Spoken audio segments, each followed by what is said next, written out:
Good morning.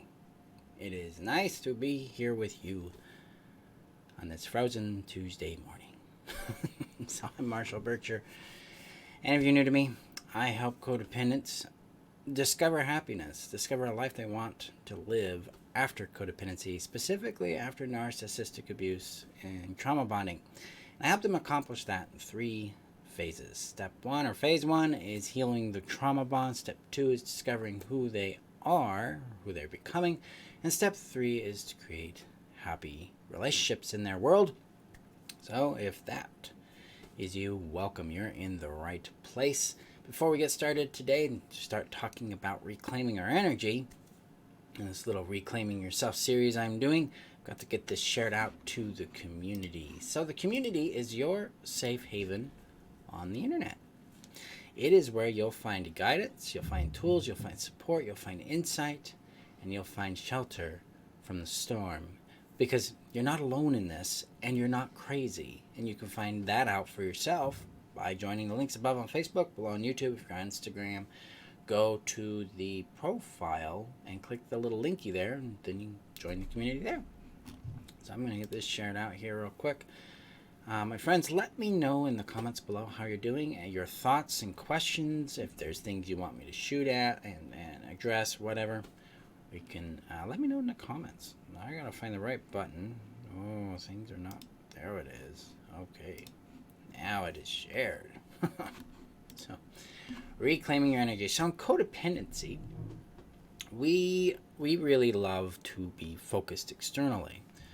One of my cohorts, he calls it other orientation, which is a really good description about what we're doing there. I call it external orientation because it's not just with the other person, but it's also with performance, outcomes, perfectionism. It's everything outside of ourselves, and this expends our energy. We're putting our energy into other people's problems. We're putting our energy into other people's expectations. We're putting our energy into other things outside of ourselves that don't reciprocate, that don't add to our well-being and our happiness, that don't really honor us as an individual. What it does is it drains us. It gives that person, place, or thing supply, but it doesn't necessarily add to us at all. And if you wonder why you're good old mornings, and if you wonder why you're drained in your life, this is going to be one reason why.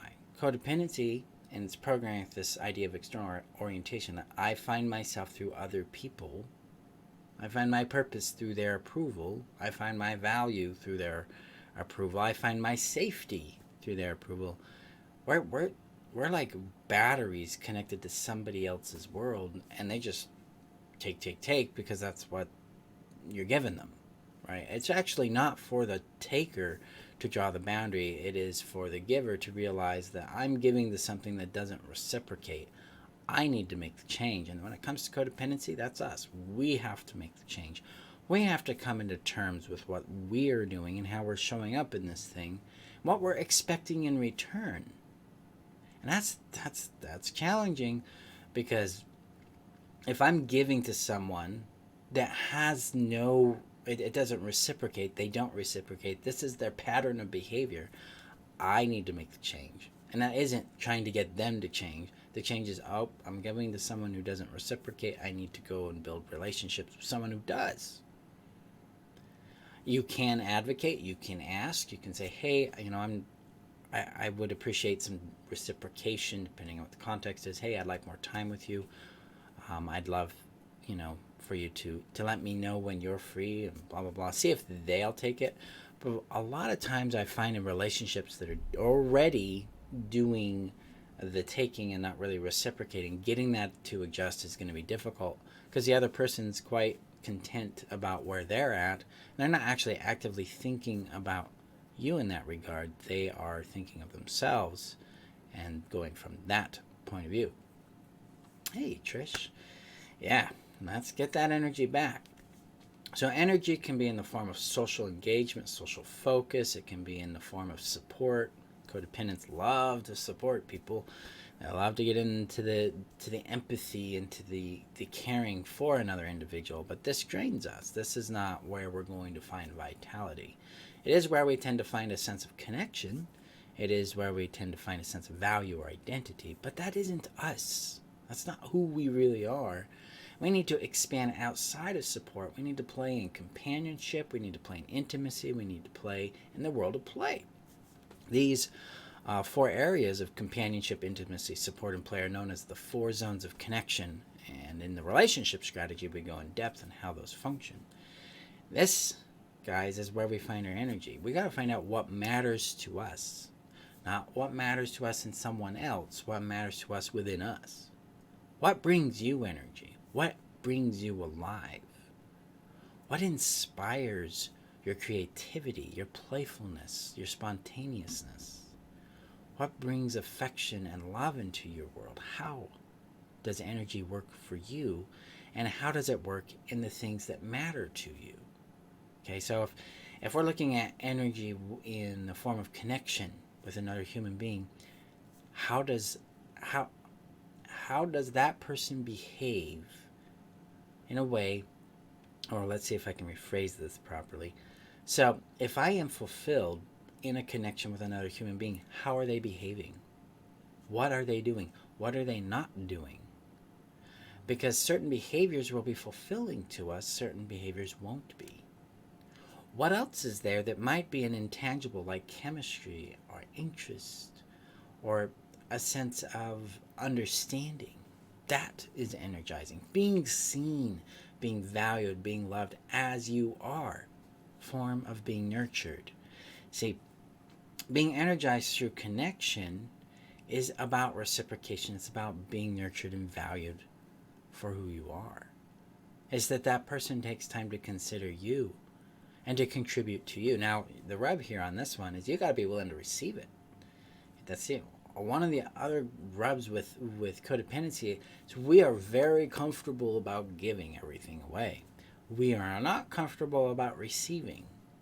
Because a lot of times receiving came with strings attached, it came with violence, it came with feeling absorbed, feeling enmeshed, feeling controlled. So it wasn't given, we weren't able to safely receive because it wasn't given freely to us. It was given with all these conditions. So we felt controlled, we felt manipulated. We've got to start to heal our ability to receive by recognizing that first recognizing that what we experienced was very, very real and very valid. And it makes sense to be anxious about the receiving or avoidant or disorganized, confused about it, because this gets into the attachment component of our healing. And once we acknowledge that, hey, this is hard to receive because of what I've been through, so we legitimize it, we acknowledge it, we legitimize it, then we can integrate the experience and go, with that particular person, beware. But with this other person, they seem to be freely giving because they just are like, hey, I appreciate you, I care about you, I value you, you're awesome, thank you for being in my life. There's nothing else expected. You feel free to be yourself around them. You feel a spaciousness within the connection and a connection within the spaciousness. You're able to just be you, do you, and they can be them and do them, and then you have energy. The other thing here, let's talk about like intimate energy with ourselves. Am I willing to cultivate energy in my life with my behaviors and my habits, mentally, emotionally, and physically? So, like things that I need to do to cultivate energy for me is I practice this thing called cocooning. Sounds a little weird, but like I will put a blanket around me on my bed, just make sure I'm in a little cocoon. This cuts me off from the mental attachment to everything out here. I stop being externally oriented. I become more internally oriented. I'm able to rest. That's number one thing I do. And the second thing I tend to do to cultivate connection is to reference with inside myself and stay in my body. I ground into my body. I anchor into it. If you want guidance in that, the Be Calm tool set will give you tools on that. It's free. Be Calm has always been free. It will remain free forever. Just go to becalm.freetheself.com, or you can click on some of the tool links below on Facebook or above on Facebook, below on YouTube. And if you're on YouTube, hit that subscribe button. And you can get Be Calm for free and start those practices. But grounding into your body, being present here, being oriented here. I don't need to be concerned about what people think of me. I don't need to be concerned about what potential problem might happen, because they're all hypotheticals, they're all thoughts. So if they're not actually happening, I'm not going to be concerned about it. It's a boundary I have mentally. So it's one place I maintain mental focus. Another way I cultivate energy is exercise. My body needs to be active for at least 10 to 20 minutes in a high intensity way. Good old cardio. That sets me up for a very good day. Third thing's diet. Diet really matters. Pay attention to whatever works for your body. I'm not a diet expert. I've just found that a combination of certain things allows me to do much better with energy. Another element with reclaiming energy is to keep it. Like, am I giving this away to something? Does it hurt to give this? Am I beyond my capacity? Capacity is a concept that says I have so much to give, or so much that I can tolerate. So it can be the amount that's available to give. It can also be the limit in which you can tolerate something. Are you aware of what your capacities are? Your capacities in emotional tolerance, physical tolerance, in proximity to another human being, emotionally or physically. Mental capacities, like how much stress can I effectively tolerate? How much exposure can I effectively tolerate? What cultivates me and my energy is understanding and acknowledging these limits, and then respecting them and operating within them, rather than trying to always push that envelope and do more. I don't need to be productive. I need to be effective. And effectiveness means that I'm able to get from A to B in a reliable, predictable way, or my work is able to get people from A to B in a reliable, predictable way. That allows me to cultivate my energy. Now, this isn't a mental concept as much as it is a physical or somatic concept. I mean, if you're fatigued, if you're feeling burned out, if you're feeling emptied, you're beyond your capacity. You've expended your energy, and now it's time to cultivate it through rest, through play, through nurture, through receiving praise and appreciation for what you're doing that's being given to you, by praising and appreciating your own efforts and your own work. That's a nurturing aspect of taking care of ourselves. So cultivating our energy, retrieving it from other people, retrieving it from their approval, retrieving it from their rejection, treating our energy, our focus, our time with respect, allowing it to be valued. That's critical. Notice how opposite this is to codependency, because codependency is like, I'll give myself up for you, and we push ourselves beyond our limits. We judge ourselves for our capacities and what they can and can't do, or what the availability is. We violate our own boundaries, our own container, and empty ourselves in hopes that somebody else will empty themselves into us. That's codependency. That's dangerous. This is why we need to become very vigilant about, where am I putting my energy? How am I putting it into me? How am I putting it into others? Am I receiving it back? Am I feeling fulfilled in the relationships I have, the things that I'm doing? If I'm not, am I expending or exceeding my capacities, my limits? If I am, what capacities do I need to start to respect rather than change? Because codependent brains are always like, I gotta change this, gotta do more. No, you don't. No, you don't. You have the right to have the capacity you have.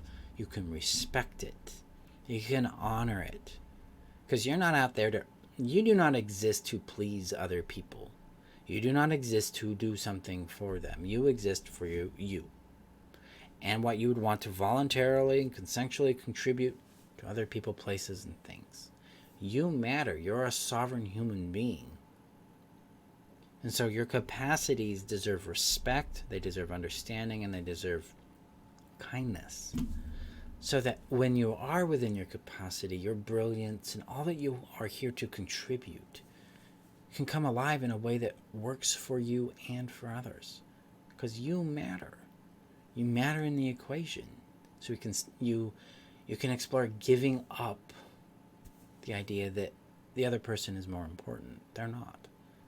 You come first. It's a me and you order. I need to know where I'm at so I can know how to relate to you in an effective, honest way that nurtures me and nurtures the relationship I have with you. Okay? So when I talk about energy, we're talking about reclaiming it from other people. We're talking about managing it and putting boundaries around it, having boundaried energy, like boundaried empathy, allowing ourselves to have capacities, to have limits, to respect those things. Checking in with the reciprocation we're receiving in our relationships. Am I fulfilled in this? Am I willing to receive what's being given to me? Is what I'm receiving nurturing and fulfilling to me? These are not things that are happening in your world. It is time to look at what needs to be adjusted so you can have more fulfillment, more peace, and more energy in your life. So that is today's training. Go out there, explore this, lean into it. It's coming February. We're going to have the Heal Yourself strategy for codependence, where we'll be practicing retrieving power, retrieving safety, retrieving energy, cultivating or activating it in us, going a little deeper into our healing and into our discovery of who we are beyond codependency and our own happiness there. So keep an eye out for that. Also, this coming January, we're doing the Reclaiming Innocence course, which will be 4 classes long. It'll be pretty cool, so keep an eye out for that as well. I appreciate you. Remember that you're worth knowing, loving, and keeping. If you're on YouTube, subscribe, hit that bell so you know when I put up more videos, because it's usually 2 to 3 times a week. And thank you, guys, for your support, for being a part of my community, my life, for adding to me. I get messages throughout the week about the impact my work is having in your world. I really value that. I really appreciate it. Helps me know, 1, that what I'm doing is working, it's effective. 2, it's a reciprocation. It's something I get to bring into my world. And thank you for contributing that to me, as I very much appreciate it. It helps inspire me and empower me in this work. And most of all, take time and be gentle with yourself during this season. Holidays are rough for a lot of us. If you need support, join the community. We're there for you. It's okay to hate the holidays. If that's where you're at, own it. I've been there many times myself. So we got your back. Okay. See you in our next video. Have a great day.